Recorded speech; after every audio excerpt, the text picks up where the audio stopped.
Welcome to the Influency Podcast. I'm Hadar, and this is episode number 386. Today, I'm going to teach you a trick to know how to pronounce words that end with a suffix -ly, like usually, casually, and verbally.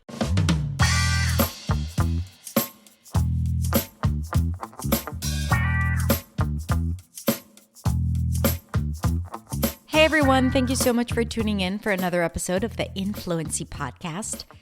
I love teaching hacks because when it comes to pronunciation versus spelling, it's really hard to get the rules that will allow you to consistently pronounce something accurately based on the spelling. But sometimes there are tricks and hacks, and this is what I'm going to talk about today. Today we're going to talk about words that when you add the suffix -ly, not only does it change the meaning of the word, it also changes the pronunciation and specifically the primary stress of the word. So in this lesson, I'm going to teach you about the stress shift and the pronunciation of these words. And also we're going to practice saying some words, which is always good for not only pronunciation, but also for vocabulary work. So I hope you enjoy this episode. Let's listen.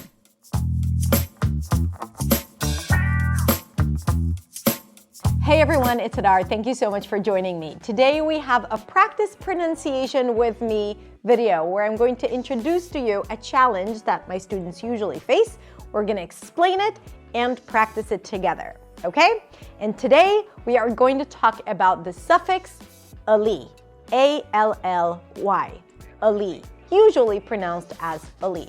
For some reason, this suffix poses a lot of challenges for my students, so let's understand how to pronounce it and how to use it in words. By the way, if you're new to my channel and you happen to stumble upon my video, then let me introduce myself. My name is Hadar. I'm a non-native speaker of English, and my job in this world is to help you speak English with clarity, confidence, and freedom. You can check out my website at hadarshamesh.com for a ton of free resources so you can practice along and learn from. And you can also come follow me on social media where I share daily content that can help you. All right? Good. So let's talk about the suffix -ly. We use the suffix to form an adverb from another word. For example, specific, specifically. Accident, accidentally. Now, to pronounce the suffix, we pronounce it with a schwa sound that is represented by the A, an L, and a high E, -ly. Let's look at a few examples. Accident, accidentally, accidentally. Now, when the T appears after an N in unstressed positions, you can often drop it, like in the word internet or wanted. So here as well, some people might say accidentally and not accidentally. You can do both, whatever is easier for you. Let's practice a few more words. Culturally. Culturally. Stress is on the first syllable. Culturally. Naturally. Naturally. You can also say naturally. Naturally. Now, sometimes when you add the suffix after a certain word, you may not even pronounce the schwa at the beginning. It's like the A is eliminated. For example, practically. It ends with a k sound and then -ly. Practically.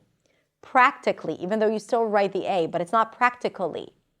Politically, not politically.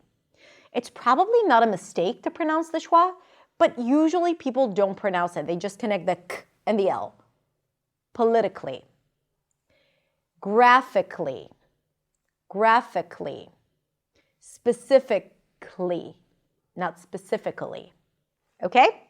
So when you practice words with the -ly suffix, remember that it's not pronounced as an A, not specifically or accidentally, but it's reduced to a schwa.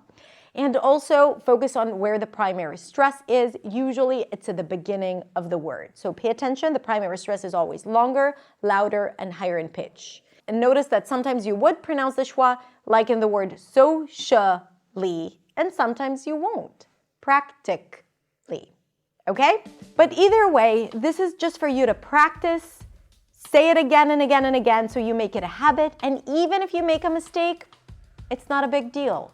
This video is designed to bring some more clarity, to let go of that fog that you might have when it comes to English pronunciation, and to help you practice consistently so you make it a new habit. And even if you still make mistakes, it's not a problem. It's not about not making mistakes. It's about building confidence, sounding clear, and communicating your message in a way that helps you say what you want to say and get what you want. All right? If you enjoy this video, consider subscribing to my channel. You can also follow me on my social media accounts and share it with other people that you think might enjoy it as well. Have a beautiful, beautiful, beautiful rest of the day, and I will see you next week in the next video. Bye, everyone.